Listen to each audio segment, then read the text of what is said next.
2015년 시작한 것이 엊그제 같았는데 벌써 한 해가 다 가는 저물어가는 마지막 주일 예배입니다. 한 해를 돌아볼 때 여러 가지 느낌들이 많으실 거예요. 세월이 참 빠르다. 하고 싶은 일을 또 못했구나. 무슨 일을 했고 무슨 일을 못했느냐 하는 것이 중요한 것보다도 더 중요한 것은 어떤 자세로 우리가 한 해를 살아왔는지 그것을 좀 돌아보는 것이 굉장히 하나님 앞에 중요할 것 같아요. 하나님께서는 로마서 13장에 보면은 우리가 믿음으로 하지 않은 모든 것이 뭐라고 그랬죠? 믿음으로 하지 않은 모든 것이 죄다. 다른 말로 하면은 오늘 이 금년 한 해를 보내면서 2015년 우리가 열심히 살았지만 그 속에 우리가 믿음으로 하지 않았다면은 하나님 앞에서 그 모든 것들은 카운트되지 않는다는 거죠. 비록 사람들 보기에는 많은 일은 하지 못했지만 오늘 본문을 통해서 말씀하고 계시는 우리가 믿음으로 한 해를 살아왔다고 한다면은 하나님께서는 그것을 인정하시고 카운트하신다는 거죠. 그래서 사도 바울은 고린도후서 마지막 장 13장에 보면은 내 자신이 믿음에 서 있는지 확증하라, 점검하라, 확인하라. 금년 한 해를 여러분은 어떻게 사셨습니까? 자, 오늘 본문을 통해서 어떤 자세로 어떤 모습으로 살아왔는지 오늘 한번 좀 확인해 보고 금년도도 마지막 며칠 남았는데 오늘 말씀을 통해서 여러분 자신, 여러분의 한 해를 좀 돌아볼 수 있으시기를 바라는 마음에서 오늘 이 말씀을 나눕니다. 오늘 본문에 보면은 누가복음 17장 형제를 실족하게 하는 자는 연자맷돌을 쥐고 바다에 빠뜨리는 것이 낫다. 그 다음에 7번이라도 와서 용서하면은 7번이라도 회개하면은 용서해라. 용서에 대한 말씀, 형제 실족에 대한 말씀을 하시고 5절에 보니까 제자들이 하나님 우리에게 믿음을 더하소서. We need more faith 그랬어요. We need more faith. 우리에게 믿음을 더 주세요. 우리 믿음이 더 필요합니다. 그러니까 예수님께서 6절부터 10절까지 말씀을 하시는 믿음에 대한 말씀을 하시는데 첫 번째는 우리가 잘 아는 대로 겨자씨에 대한 말씀을 하세요. 너희에게 겨자씨만한 믿음이 있으면은 저 뽕나무를 명하여 바다에 던지우라 하여도 그대로 될 것이다. 그 당시는 뽕나무가 가장 뿌리가 깊고 견고한 나무로 생각됐거든요. 불가능한 일이 없다. 그런데 겨자씨만한 믿음이라고 하는 이 의미가 뭐냐 그거죠. 믿음의 크고 작음을 이야기하는 거냐. 여러분 겨자씨 보셨어요? 제가 인도에 가서 마을과 마을을 돌아다니면서 이 전도를 하는데 논두렁 밭두렁을 걸어 다니면서 전도를 해요. 그런데 인도에 가니까 그 논두렁과 밭두렁 사이에 뭐 이렇게 뭘 심어놨더라고요. 같이 가는 인도 사람이 목사님 이게 겨자입니다. 겨자 보니까 나무가 그때는 2월 달이었는데 파란 데다가 이 콩깍지 같이 씨가 쭉 맺혀 있어요. 조그만 아카시아 씨 같은 그런 씨예요. 까서 이렇게 보니까 조그만 씨예요. 불면은 날아갈. 그 겨자잎을 가지고 씹어 보니까 맵기도 하고 그 겨자씨.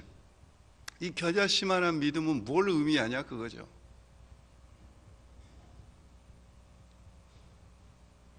오늘 무익한 종의 이야기와 함께 저는 이 말씀을 묵상할 때 겨자씨만한 믿음, 그것은 바로 나의 나됨을 인정하는 믿음입니다.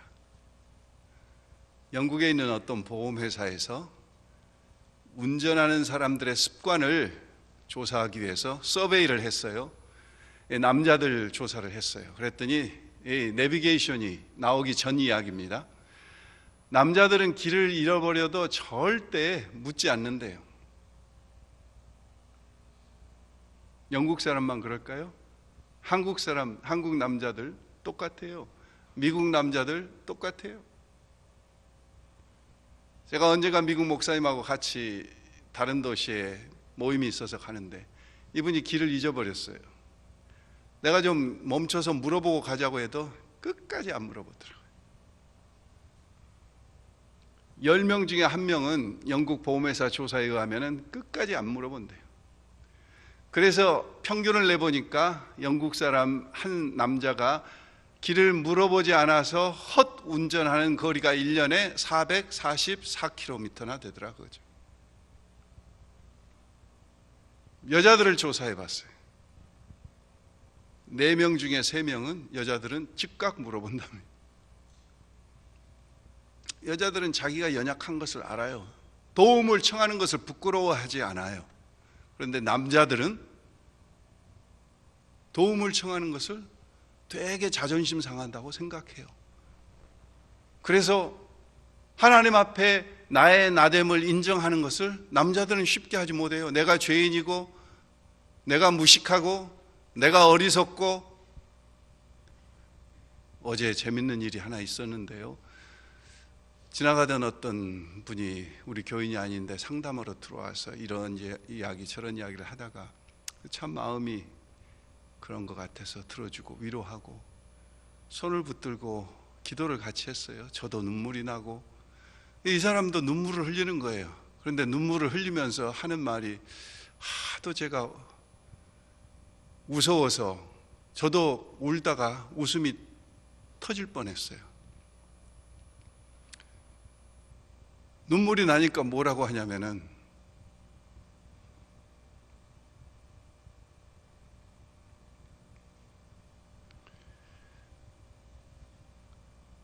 세상 이야기인데 뭐라고 쪽팔려 그래. 쪽팔린다고. 에이씨 쪽팔려. 눈물을 흘리면서 에이씨 쪽팔려 그러는 거예요. 수십 년 만에 들어보는 이야기인데 얼마나 제가 아주 웃기든지 지 눈물에서 눈이 떨어지는데 에이씨 쪽팔려. 남자가 지금 울고 있다. 기분 나쁘다. 자존심 상한다. 그 이야기야. 그래서 내가 그랬어요. 형제, 하나님 앞에는 눈물을 흘리는 것이 정상이야. 부끄러워하지 마라. 근데 계속 그래. 에이씨 쪽팔려. 에이씨. 이게 남자예요. 이게 하나님 앞에 쪽 좀 팔리면 어때요? 겨자씨만한 믿음이라고 하는 것은 그거예요. 나의 연약함을 인정하지 않으려고 하는 거.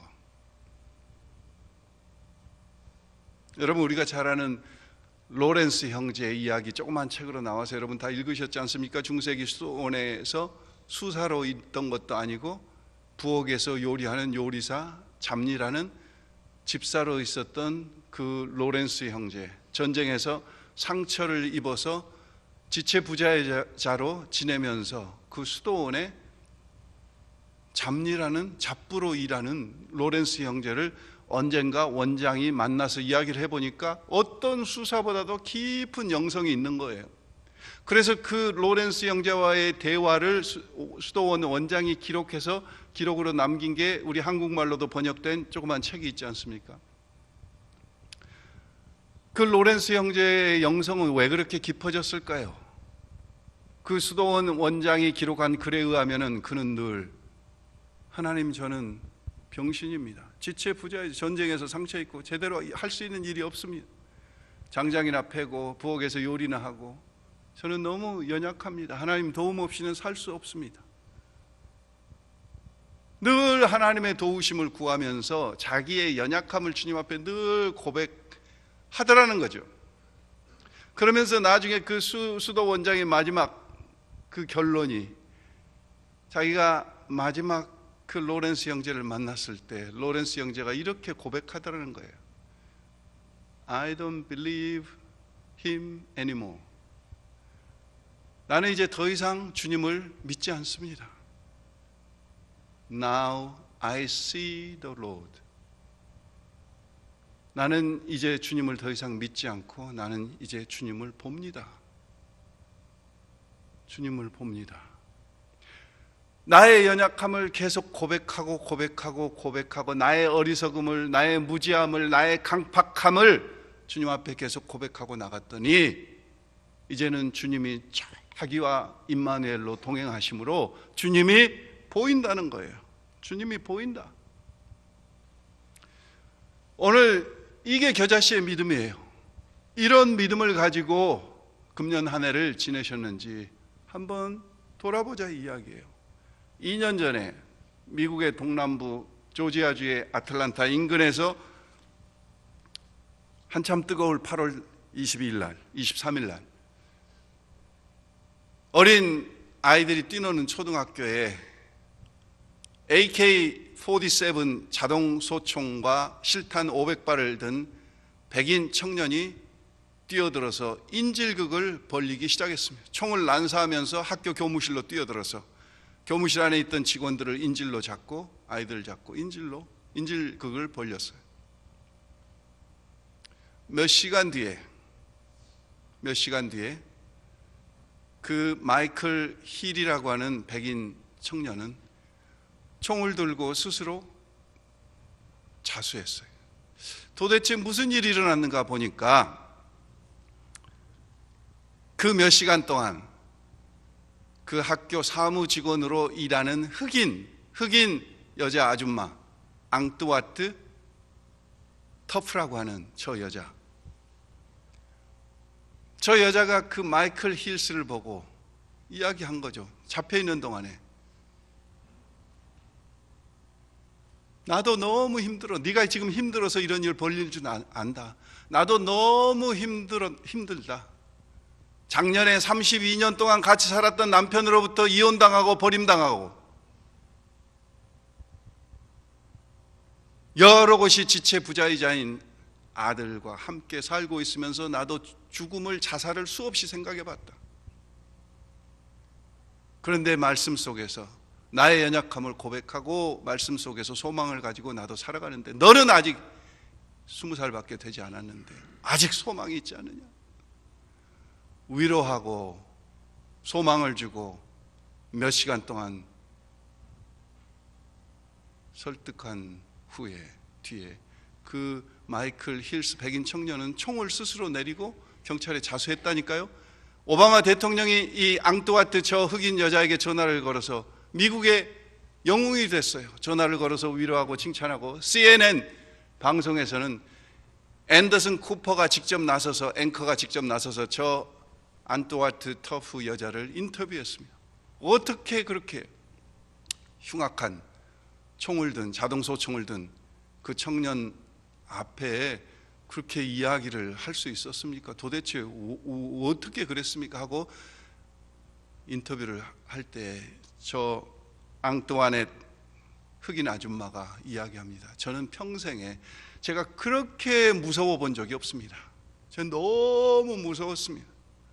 너무 떨렸습니다. 무슨 이야기를 할 줄 알지 못했습니다. 그런데 지난 주일날 교회 가서 설교하셨던 목사님 설교가 생각이 났습니다. 네 닷줄을 그리스도께 내려라. 네 닷줄을 주님께 내려라. 그래서 주님께 계속 기도했습니다. 하나님, 연약한 여자로서 제가 지금 이 시간 무슨 이야기를 할 수 있겠습니까? 뭐라고 해야 됩니까? 어떻게 해야 됩니까? 하나님 깨닫게 해주세요. 하나님 왜 이런 일을 저에게 당하게 하시는지, 왜 저 청년을 제가 지금 만나고 있는지, 저 청년에게 인질로 잡혀 있는지 하나님 말씀해 주세요. 계속 속으로 눈을 뜨면서 기도하는 가운데 하나님께서 용기를 주시고 하나님께서 이야기를 주셨다는 거예요. CNN은 전 세계적으로 방영되는 CNN에서 하나님을 이야기합니다. 목사님을 이야기합니다. 자신의 연약함, 저는 너무 무서웠습니다.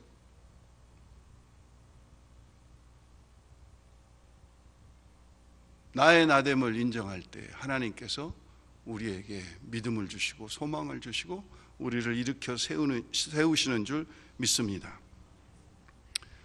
약할 때 강함 주시네 나의 보배가 되신 주 주 나의 모든 것. 여러분, 나의 약함을 고백하는 것은 부끄러운 일이 아니에요. 도리어 더 하나님 앞에 가면을 쓰고 위장하고 강한 채 하는 것이 하나님 앞에 부끄러운 일이지, 나의 나됨을 진솔하게 드러내고 하나님 앞에 나가는 것, 겨자씨만한 믿음이에요.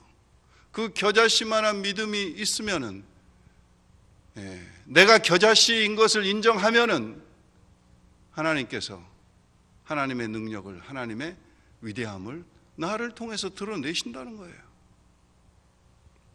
사도 바울도 나는 비방자요, 폭행자요, 박해자요, 나중에는 뭐라고 그랬습니까? 죄인 중에 괴수다. 죄인 중에 괴수다. 늘 자신의 연약함을 주님 앞에 고백하고 나갔습니다. 자신의 죄성을 늘 주님 앞에 인정하고 나갔습니다. 그 위에 하나님의 임재와 하나님의 역사가 나타나서 사도 바울을 바울되게 한 줄 믿습니다. 오늘 우리에게 겨자씨만한 믿음이라고 하는 것은 그겁니다. 나의 나됨을 주님 앞에 인정하고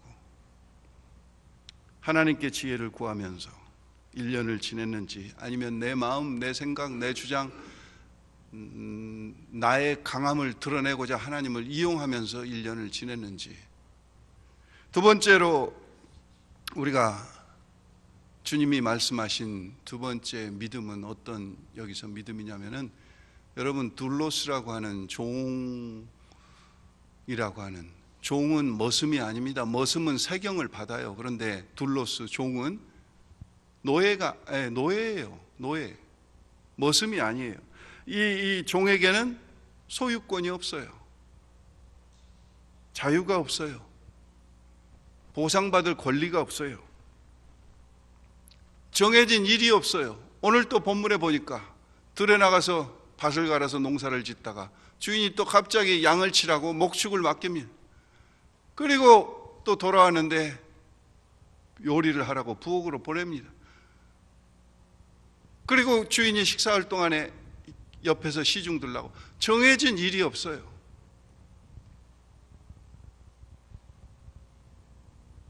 그리고 이 둘로스 종에게 가장 요구되는 것, 절대적인 특성 중에 하나는 뭐죠? 절대 순종입니다. 주인이 무엇을 시키든지, 이해가 되든지 안 되든지, 내가 거기에 동의를 하든지 안 하든지, 내 형편이 어떻게 돼 있든지 상관없이 종에게 요구하는 한 가지는 절대적인 순종입니다. 절대적인 순종이에요. 아브라함이 100세에 얻은 아들 이삭을 하나님께 바치라고 말씀을 들었을 때 아브라함은 묻지도 않고 따지지도 않았어요. 계산하지 않았어요. 상의하지 않았어요. 3일 길을 가서 그냥 순종해서 드립니다. 창세기 22장에 보면은 하나님께서 이제야 네가 나를 경외하는 줄 알았노니, 이제야 네가 나를 사랑하는 줄 알았노니, 이제야 네가 나를 두려워하는 줄 알았노니. 절대적인 순종을 통해서 네가 나를 얼마나 사랑하는 줄 알았다는 거예요. 우리가 말로만 하나님을 사랑합니다, 사랑합니다 고백하는 것이 아니라, 하나님께 드러나는 믿음과 사랑은 무엇을 통해서 드러나요? 우리의 절대적인 순종을 통해서 드러나는 거예요.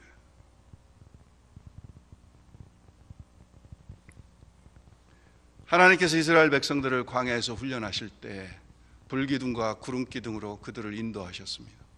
200만 명이나 되는 이스라엘 백성들이 구름기둥이 움직이면은 같이 짐을 싸고, 구름기둥이 멈추면은 같이 멈추고 짐을 풀고, 밤에라도 불기둥이 움직이면은 짐을 싸고.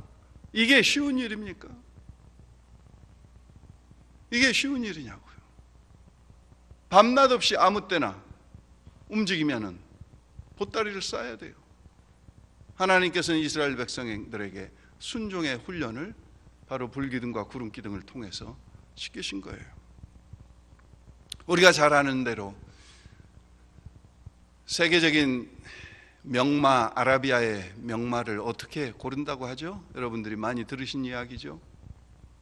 조련사들이 말을 아주 목마르게 갈증나게 물을 주지 않고 했다가 어느 한순간에 정한 시간이 되면은 말들을 풀어놓아서 시내에 달려나가서 물을 마시게 한다고 그러잖아요.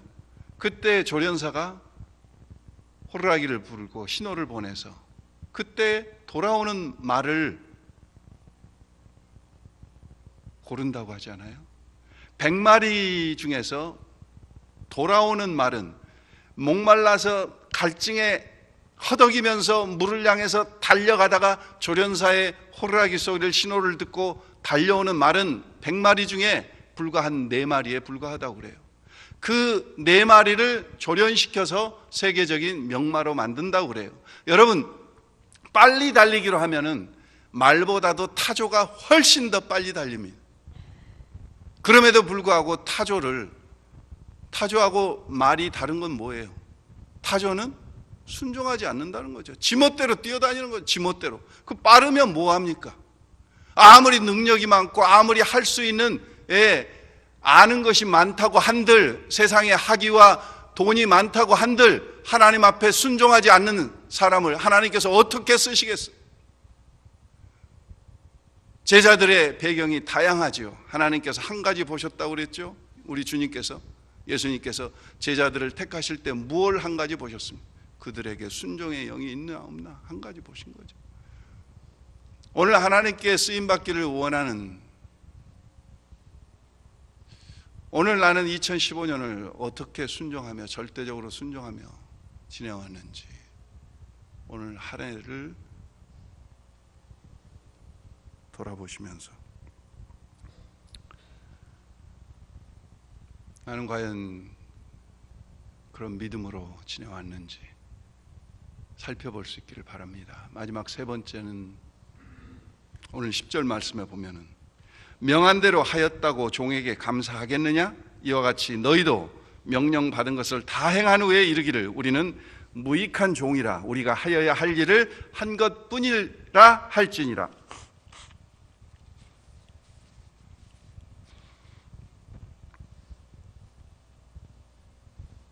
사람들의 보상, 세상의 보상을 바라지 않고 우리는 한 것을 한 것뿐입니다. 주의 일을 하다가 보면은, 교회에 봉사하다 보면은, 간혹 보면은 꼭 열심히 일하는 사람들 중에서 시험에 드는 자들이 있어요. 근데 무엇 때문에 시험에 드느냐 보면은 섭섭병으로 시험에 들어요.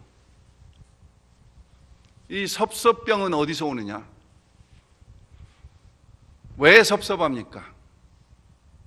목사님이 나를 광고해 주지 않아서, 목사님이 나를 인정해 주지 않아서, 사람들이 나를 모른 채 해서.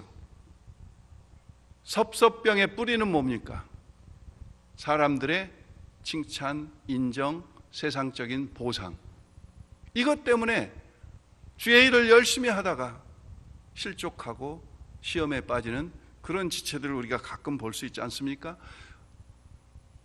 성탄절을 우리가 지나면서 참 충격적인 뉴스를 여러분들 다 들으셨죠. 인천에서 자기 생부가 11살을 난 딸을 동거녀와 함께 3년 이상 학대하고 감금하고 먹이지 않고 때리고 그랬다가 겨우 탈출해서 마트에 와서 과자를 훔쳐서 허겁지겁 먹는 것을 보고 마트 주인이 경찰에 신고해서 그 사실이 전국적으로 드러나게 되지 않았습니까?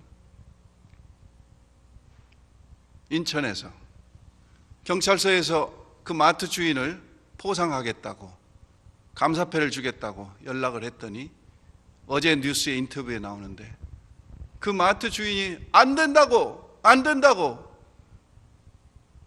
내가 당연히 해야 될 일을 했는데 뭘 그런 걸 가지고 감사패를 주고 포상을 한다고 그러냐고, 창피하다고, 안 한다고, 안 받는다고.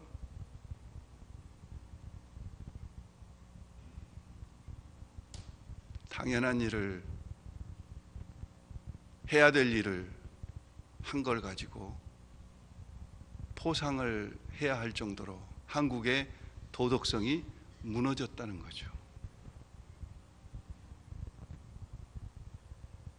오늘 본문에 보면은 주인이 식사할 동안에, 아마 저녁 식사였을 거예요. 유대인들은 저녁 식사를 2시간 이상 하거든요. 오랜 기간 동안 하루 종일 밭에서 일을 하고 양들을 치고 집에 돌아와서 요리를 하고 피곤한 중에 주인이 식사할 그 긴 시간에 옆에서 기다리고 있습니다.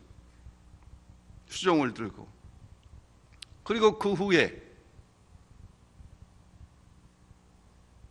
먹고 마시고 10절 전에 9절에 보니까 명한 대로 하였다고 종에게 감사하겠느냐?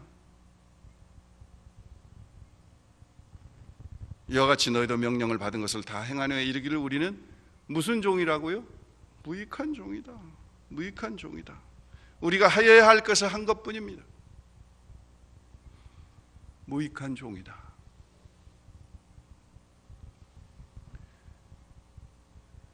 영국의 유명한, 여러분 존 뉴턴은 다 기억하시는데, 만유의 인력의 법칙을 발견한 존 뉴턴은 다 기억하시는데, 이 영국의 존 뉴턴보다도 어떻게 보면 더 큰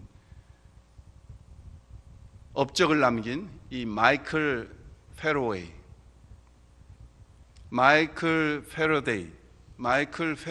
기억하는 사람이 드물어요.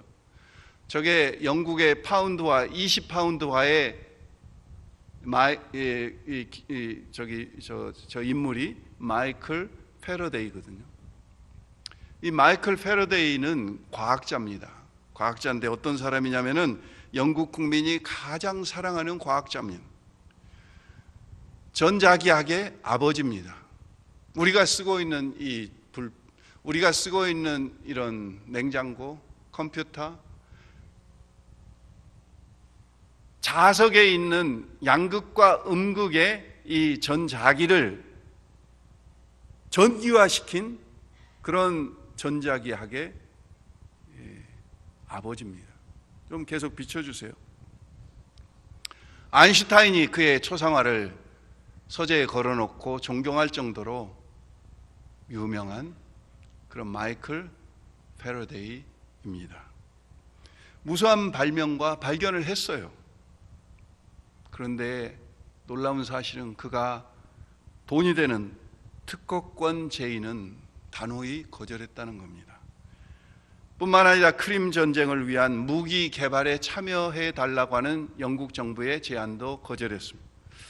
영국 왕립 연구소 회장직을 2번이나 거절했습니다. 영국 왕실에서 수여하는 기사 자기도 거절했습니다. 영국 왕실에서 수여하는 초호화 저택도 거절했습니다. 그리고 그는 이렇게 이야기하면서 저는 자격이 없습니다. 기본적인 읽는 것, 쓰는 것, 산술밖에 배우지 못했습니다. 가난한 대장장이의 아들입니다. 그러면서 유명한 이야기를 했습니다.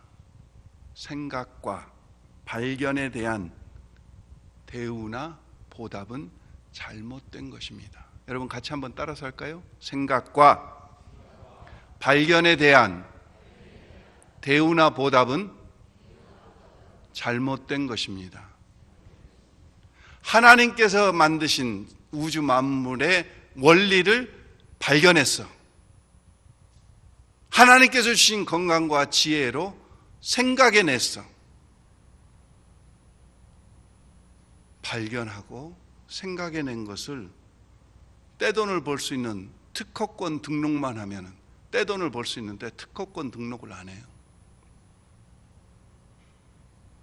이 마이클 페러데이는 어려운 과학 이론을 몰라서 똑같은 실험을 수백 번, 수천 번, 수만 번 했습니다. 과학적인 이론을 다른 사람들이 이론화 시켰어요. 본인은 실험을 해서 발견만 했지 너무나 무식하니까 이 이론화 시킬 수 없을 정도로. 그런데 증명은 다 하고 찾아낸 거죠. 자기장을 전기로 변화해서 전기를 대중화시킨 전기의 아버지예요. 마이클 패러데이는. 죽을 때가 가까워자 왕실에서 제의가 들어왔습니다. 죽은 후에 런던을 가보신 분은 아시겠지만은 템즈 강가에 있는 웨스트민스터 사원, 웨스트민스터 사원이 웅장한 건물, 그 앞에 조그맣게 있는 그 뜰에 존 뉴턴이 묻혀 있는데, 그 존 뉴턴의 옆 자리에 죽은 뒤에 안장해 주겠다 제의가 들어왔어요. 죽음이 가까운 마이클 패러데이는 단호히 거절했습니다. 나는 그냥 공동묘지 한 곳에 묻어주라고 마지막 유서를 남기고 죽었습니다. 그리고 그는 한 가지 소원을 했어요. 모든 왕실의 제안과 좋은 보상들을 다 거절하고 그는 생전에 한 가지만을 청원을 했어요. 그 한 가지가 뭐냐면은 자기같이 어렵고 가난하게 자란 아이들을 위해서 매년 성탄절 때마다 아이들을 위한 과학 강좌를 개최하게 해달라. 지금 20파운드짜리 지폐 오른쪽에는 마이클 패러데이의 얼굴이고 왼쪽에는 마이클 패러데이가 지금 큰 홀에서 아이들을 앞에 놓고, 여러분이 화면이 좀 멀어서 잘 보이실는지 모르겠지만 아이들을 앞에 놓고 과학 강의를 하고 있는 장면이 왼쪽에 나와 있습니다. 이 한 가지를 소원하고 마이클 패러데이는 죽었어요. 그 이후로 지금 200년 동안 영국에서 매년 성탄절이 되면은 가난하고 어려운 불우한 아이들을 모아놓고 계속 과학 강좌를 200년 가까이 매년 빠지지 않고 열어오고 있다는 거죠. 그는 생전에 아이들을 놓고 강의할 때 이런 이야기를 했습니다. 양초의 불꽃은 어두움 속에서도 빛을 발하지만 다이아몬드는 불꽃이 없으면 결코 빛날 수 없다. 빛을 발하는 양초 하나가 양초가 없으면 빛을 발할 수 없는 다이아몬드보다 훨씬 더 소중하다는 것을 이야기하면서 양초와 같은 그리스도의 참빛 대신 그리스도의 빛을 받아서 반사할 수 있는 작은 불꽃이지만 양초와 같은 사람들이 되기를 원한다는 그런 인스피레이션을 아이들에게 영감을 불어넣어 주는 거죠. 강의를 통해서. 저는 설교를 준비하면서 이 마이클 패러데이를 발견하고 가슴에 깊은 감동이 왔어요.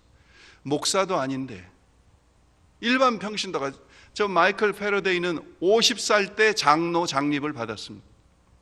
일반 평신도인데 어쩌면 저렇게 저런 삶을 살 수 있었을까? 이 세상에서의 어떠한 보상도 통쾌하게 거절해버린 거예요. 오직 위에서 주실 하나님의 하늘의 보상만을 소원한 거예요.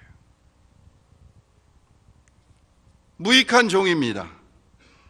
우리가 하여야 할 일을 한 것뿐입니다. 하여야 할 일을 한 것뿐입니다. 오늘 여러분들 금년 한 해 교회적으로, 개인적으로, 가정에서, 이웃들에게서, 직장에서 수많은 일을 하셨을 겁니다. 아까 로마서 13장 말씀에 우리가 믿음으로 한 것만 하나님께 카운트됩니다. 오늘 누가복음 17장에 말씀하신 겨자씨 같은 믿음, 나의 연약함을 고백하면서 나간 믿음, 절대 순종의 믿음, 하늘 상급을 바라는 믿음, 우리가 보상을 바라되 확실한 것 한 번만 바라자고요. 어줍지 않은 사람들의 몇 마디 칭찬, 결국 다 놓고 갈 돈 몇 푼, 그러한 보상에 연연하지 말고 하나님께서 우리에게 주실 영원한 보상, 확실한 보상, 자랑의 면류관, 썩지 않을 면류관, 생명의 면류관, 의의 면류관, 영광의 면류관, 이거 한 가지 바라보면서 사도 바울은 위에서 부르신 부름의 상을 위하여 쫓아간다고 이야기하면서 사람들의 반응에 일희일비하지 않았잖아요. 찬송을 우리는 이렇게 부릅니다. 이 세상 사람 날 몰라줘도, 이 세상 사람 날 몰라줘도, 이 세상 사람 날 몰라줘도 뒤돌아서지 않겠네. 찬송을 우리 이렇게 드립니다. 이 세상 사람들 날 몰라줘도 하나님만 알고 계시면, 하늘에 상급이 있기에 우리는 주의 일을 하면서도, 나를 희생하면서도 무익한 종입니다. 이렇게 고백할 수 있는 줄 믿습니다. 얼마 남지 않은 금년 한 해 며칠을 돌아보시면서 나는 과연 2015년을 어떻게 살아왔는가, 무슨 일을 했는가 보다도 어떤 자세로 살아왔는가 살펴보시면서 또 다른 소망의 새해를 맞이할 수 있기를 주의 이름으로 축원합니다.